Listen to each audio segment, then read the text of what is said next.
Ciò che adesso vi leggeremo è il racconto di Antonio Agus sulla telefonata che lui ha avuto con un suo vecchio amico, Ziu Poriccu. Allora, intanto vi chiediamo scusa per l'interpretazione femminile, ma questi tempi di quarantena ci hanno obbligato a fare le cose per dire in casa.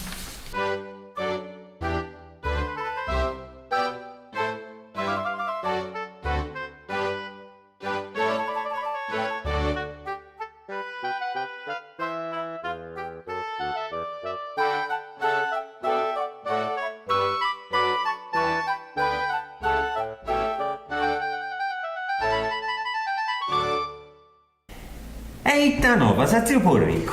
Tappo telefonau che vuria venzendi. E cosa me avete da pensare voi?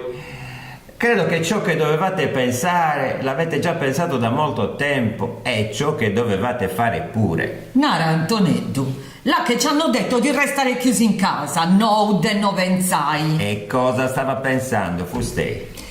Stavo pensando a Suinarantai in stelle giornalisi che in Italia c'è una fabbrica sola che fa de queste cose che adesso servono agli ospedali e poi t'hanno pensato a farne un'altra. Visiga e noi ci india da bisongiai. Pensa a quella fabbrica che abbiamo in Sardegna e quella che fa bombasa per uccidere la gente. E non sarebbe meglio che facesse cose per guarirla la gente? Sono restato senza parole. Ho balbettato qualcosa che forse non ho capito nemmeno io. Meravigliato dal pensiero di Ziu Poriccu e quanto di verità contenesse. Beh, Ziu Poriccu, gli ho risposto, in quella fabbrica i operai sono stati preparati per fare quello e i macchinari pure. Molte volte la gente ha cercato di farla chiudere, ma quello che succederebbe è che gli operai resterebbero senza lavoro. Antoneddu, la Ziu Poriccu non è scimpru, vecchio sì, ma scemo ancora no. I macchinari già li possono cambiare e i operai se hanno quelli che gli dicono ciò che debbono fare.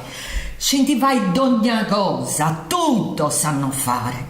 E a cosa servono gli ingegneri, scapumaistus?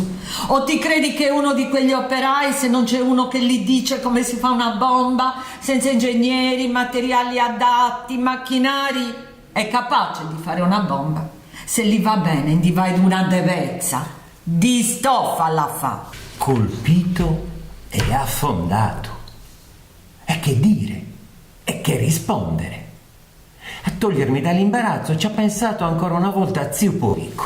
Ascoltaddu e venzanci a suvienare di Ziu.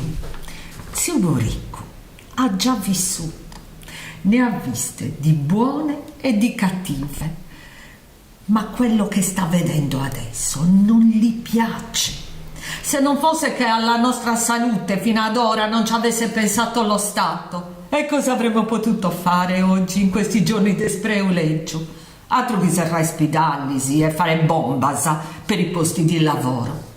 Ziu Poriccu se ne sta andando, ma voi state arrivando. Pensa Inci, pensateci.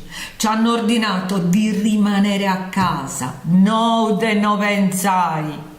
Ziu Poriccu, molto arrabbiato, mi ha salutato senza nemmeno quasi darmi tempo di dirgli Asibirisanusu.